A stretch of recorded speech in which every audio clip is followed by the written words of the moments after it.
On Friday in Pennsylvania, pro-life activist is at home with his family, and 20 FBI agents show up, guns out. This is because this pro-life activist had a couple of altercations with someone who worked at volunteered for an abortion clinic, who was harassing his son. One with obscenity, the second physically. And that person had initially brought their own charges against the individual. This is like a year ago. And guess what? Thrown out of court.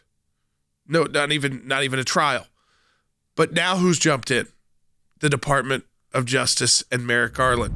The affidavit supporting the warrant, he received a target letter and was violations of the Free Access to Clinic Entrances Act. Now, we litigated the first cases against this. Here's how the Freedom of Access to Clinic Entrances Act came into existence. We had won a series of cases at the Supreme Court of the United States saying you could not turn an issue of trespass when people were blockading the doors to the clinic, the Operation Rescue protest, into a literal federal case using the Ku Klux Klan Act of 1871, 1985-3, 1985-1. There were these statutes. The court agreed with us and said opposition to abortion is not discrimination against women. Therefore, you could not use those statutes. So then a few years later, Congress passes the Free Access to Clinic Entrances Act. The problem here, of course, was, Cece, to have FACE apply, as the statute's called, you have to block access to the clinic entrance. Not someone engaging in First Amendment activity does not constitute a block. Right. The FACE Act prohibits violent, threatening, damaging, and obstructive conduct intended to injure, intimidate, or interfere with the right to seek, obtain, or provide reproductive health services. That was not what was going on here. This was a father protecting his son from this escort who was going after his son. So there was no FACE violation at all. These folks are not given the opportunity to, again, not have these violent incidents, which can get out of control. And these are dangerous incidents. When you have people show up to your door with guns at night, you don't know how the person on the other side of the door is going to react. I mean, because you might think, okay, somebody's here to hurt my family. Yeah. The man wasn't going anywhere. You have to evaluate the use of force. The FBI, in this case, has so overused force. And it's not just Merrick Garland. It's Chris Wray. That's where it ultimately lands in the hands of the director. It is an FBI that has gone wild. But this, again, goes right back to this nature of overreach. Now, in the pro-life fight, are we shocked? I mean, it was Kamala Harris. We have it? Can we play it? This is what she said. Was this weekend? It sure was. Take a listen.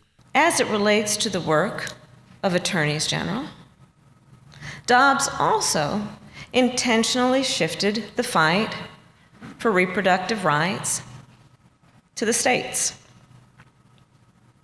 So as the chief legal officer of your state, you, because I've been watching you, are bravely defending reproductive freedom. I met with many of you in my office at the White House, and we discussed the innovative strategies that you have used to defend women's reproductive freedom. You are taking on rightly the crisis pregnancy centers. You are taking on rightly the crisis pregnancy centers. Now, let's see what's happened in the crisis pregnancy centers. They've been bombed, vandalized, told by the California officials that they have to put up a sign saying, here's where you go for your abortion, which they lost. And we won those cases at the Supreme Court of the United States. And you've got Jane's revenge, totally. No one has been accountable for any of the incidents involving the pro-life. Has there been one prosecution? Not that we know of. Has there been an arrest? No. Has the FBI knocked on anybody's door? Not that we know of. Okay, there you go. The abortion distortion is still alive and well. And it's ridiculous that, we have the vice president of the United States saying you're rightfully targeting crisis pregnancy centers or pregnancy resource centers. Absurd? It's ridiculous. These are the centers that actually help women and give an actual choice to a woman who's pregnant. And yet those have become the targets because those are the ones that are on the front line. They are the people on the front line fighting this battle to protect these innocent children.